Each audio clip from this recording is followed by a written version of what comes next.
தேசிய ஜனநாயக கூட்டணி 2026 ஆட்சி அமைப்பு அமித்ஷா தொடர்ந்து தன்னுடைய சமூக தொடர்ந்து போட்டே வராரு. இப்போ அதிமுகவை அந்த கூட்டணி வர்றதை மிரட்டுற மாதிரி சில காரியங்கள் நடக்கிறது. வட இந்தியாவில் ஏதாவது ஒரு மாநிலத்திலே வரும் என்கிற எண்ணத்தில் சொல்லியிருப்பார். தமிழ்நாட்டில் அதற்கான வாய்ப்பே இல்லை என்பது அவருக்கே தெரியும். இன்னும் எதிர்க்கட்சிகள் தமிழ்நாட்டிலே உறுதியான எந்த நிலைப்பாட்டையும் எடுக்க முடியாமல் தடுமாறிக்கொண்டிருக்கின்றன. அதிமுகவும் இன்னும் ஒரு அணியை உருவாக்கவில்லை, பாஜகவும் ஒரு அணியை உருவாக்க முடியவில்லை. புதிதாக கட்சி தொடங்கியிருக்கிற நடிகர் விஜய் அவர்களும்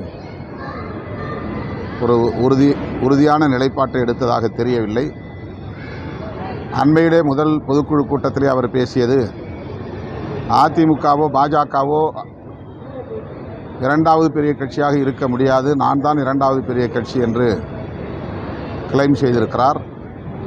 ஆக பாஜக, அதிமுக, தவேக ஆகிய மூன்று கட்சிகளுக்கு இடையிலே இரண்டாவது கட்சி யார் என்பதிலே தான் இப்போது தமிழ்நாட்டில் போட்டி நடந்து கொண்டிருக்கிறது. இந்த சூழலில் தேசிய ஜனநாயக முன்னணி ஆட்சி அமைக்கும் என்பது நகைச்சுவையாக இருக்கிறது. மராட்டிய மொழி தான் பேசணும், அது முன்னுதாரணமாக தமிழ்நாடு திகழ்வது தைரியமாக இருக்கிறாங்க. தற்போது வட மாநிலங்களும் இந்த தாய்மொழி பிரச்சனை உருவாகிருக்கு. மகாராஷ்டிரா மாநிலத்தை வட மாநிலத்தோடு நாம் பார்ப்பதில்லை, அதுவும் கிட்டத்தட்ட தென்னிந்தியாவில் தான் இருக்கிறது.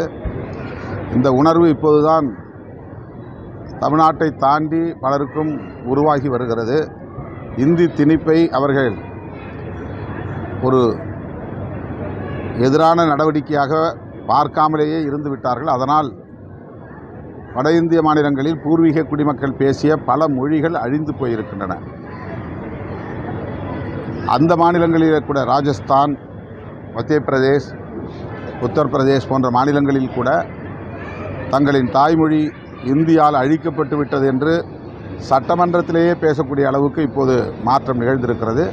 இதற்கெல்லாம் தமிழ்நாடு தான் ஒரு முன்னோடி மாநிலமாக இருக்கிறது என்பதை இப்போது அந்தந்த மாநிலங்களில் உள்ள மக்கள் புரிய தொடங்கியிருக்கிறார்கள். திமுக தலைமையிலான கூட்டணியில் உறுதியாக இருக்கிறேன்னு சொல்கிறீங்க. விசிகாவுடைய நீண்டகால கோரிக்கை என்னன்னா ஆட்சியிலும் பங்கு அதிகாரத்திலும் 2026 தேர்தல் முடிந்ததுக்கு பிறகு திமுகவுடன் தொடர்ந்து நீங்கள் பயணித்தால் அதற்கு இன்னும் நீண்ட காலம் இருக்கிறது. 9 மாத காலம் தான் இருக்குது. 9 மாத காலம் தான் இருக்குது. தேர்தலுக்கு 9 மாத காலம் இருக்குது. தமிழ்நாட்டுக்குள்ள ஒரு கூட்டணி ஆட்சி முறை அமைவதற்கு காலம் கனியும். அது இன்னும் அதுக்கான சூழல் அமையல.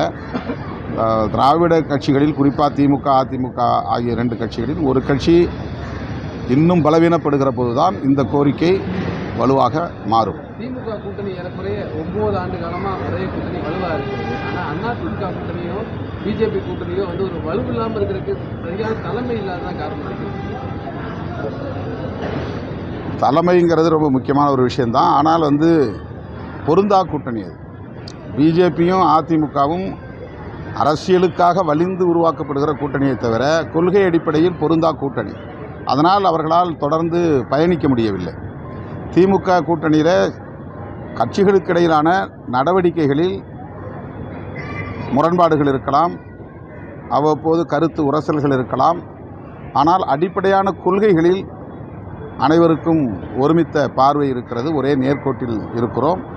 ஆகவே இந்த கூட்டணியில் ஒரு வலு இருப்பதை, உறுதிப்பாடு இருப்பதை நம்மால் காண முடிகிறது. அதிமுகவுக்கும் பாஜகவுக்கும் மற்ற கட்சிகளுக்கும் இடையிலே இருக்கிற கூட்டணி அடிப்படையிலேயே கொள்கை பொருந்தா கூட்டணி.